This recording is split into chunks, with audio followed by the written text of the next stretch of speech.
دکھ جس سے انسان متاثر ہوتا ہے اس کی ایک قسم وہ ہے کہ جو ہمارے ارادہ اور اختیار سے باہر اللہ کی مشیت سے، اللہ کے اذن سے، اللہ کی مرضی سے آتا ہے۔ اس کے لیے ہمارا کام صرف برداشت ہے۔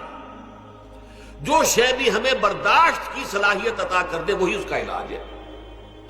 جیسے آپ کو معلوم ہے کہ بخار بہت تیز چڑھا ہوا ہے،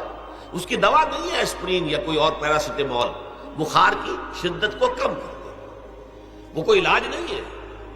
علاج تو ہوگا اگر معلوم ہو کہ کون سے جراثیم ہے، کس کی وجہ سے ہے،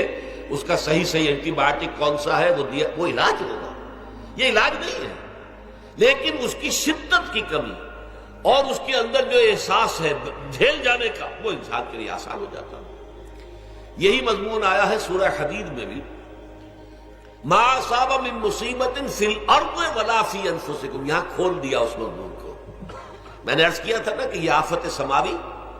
بڑے پیمانے پر بھی ہو سکتی ہے، زمین میں یعنی زلزلہ آ گیا، فلڈ آ گیا، طوفان آ گیا،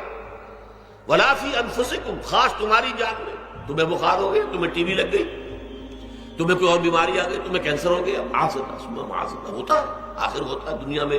انسانی زندگی کے ساتھ یہ ساری چیزیں لگی ہوئی ہیں، لیکن یہ چیزیں ما اصاب من مصیبت فی الارض ولا فی انفسکم، نہیں پڑتی تم پر کوئی پڑنے والی کوئی مصیبت، کوئی تکلیف، نہ پوری زمین میں بڑے پیمانے پر، نہ تمہاری جانوں میں انفرادی سطح پر، الا فی کتاب من قبل ان نبراہا، مگر یہ کہ وہ تو ایک کتاب میں، کتاب اللہ کے علم کی کتاب، الکتاب، اس میں پہلے سے درج موجود ہے۔ یہ الٹ اپ نہیں ہو گیا، یہ اچانک نہیں ہو گیا۔ آپ اچانک سمجھتے ہیں کہ صاحب میں تو جا رہا تھا، اچانک ٹرک نے آ کے مجھے دھکا مار دیا۔ اچانک کوئی شے یہاں نہیں ہوتی، اس کائنات میں پتہ تک نہیں ہلتا جب تک کہ اس نے رب نہ ہو۔ اچانک کا کیا سوال؟ تو در حقیقت جو ہوتا ہے وہ اللہ تعالیٰ کے علم میں پہلے سے ہے، علم میں کامل، ما کان وما یکون، جو کچھ ہوا جو کچھ ہوگا، مستقبل، ماضی، کل کا کل، آنے واحد میں اللہ کے علم میں موجود ہے۔ لہذا یہاں اچانک کچھ نہیں ہوتا، جو بھی آیا ہے اللہ کے علم سے آیا،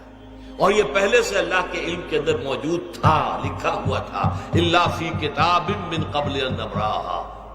ان ذلک علی اللہ یسیر۔ یہ تمہیں تو مشکل نظر آئے گا لیکن اللہ پر بڑا آسان ہے، اللہ کا علم کامل،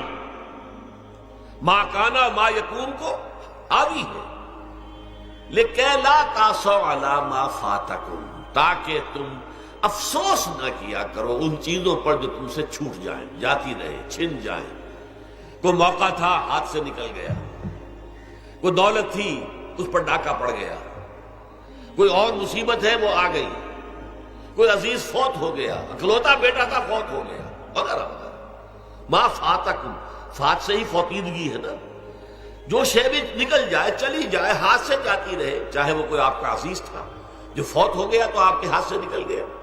یا کوئی مال تھا جو آپ کے قبضے سے نکل گیا، ڈاکہ پڑ گیا، چوری ہو گئی، نقصان ہو گیا کاروبار میں بہت بڑا، اس پر افسوس نہ کیا کرو۔ اگر افسوس کرو گے تو اس کا مطلب کیا ہوگا کہ تمہیں اللہ پر اعتماد نہیں ہے، یا تم سمجھتے ہو کہ اللہ کے سوا بھی کوئی ہے جو یہ کام کر سکتا۔ کائنات میں تو ایک ہی کی مرضی چلتی ہے، وہ ہے اللہ۔ لہذا اگرچہ وہ کسی کے ذریعے سے تکلیف آپ کو پہنچی ہے، کسی نے آپ کو پتھر مارا ہے، وہ پتھر ہو سکتا ہے آپ کو نہ لگتا، لگ گیا ہے تو اللہ کے فیصلے سے لگا ہے، اس کا باپ بھی نہیں پتھر مار سکتا آپ کو اگر اللہ کا اذن نہ ہو۔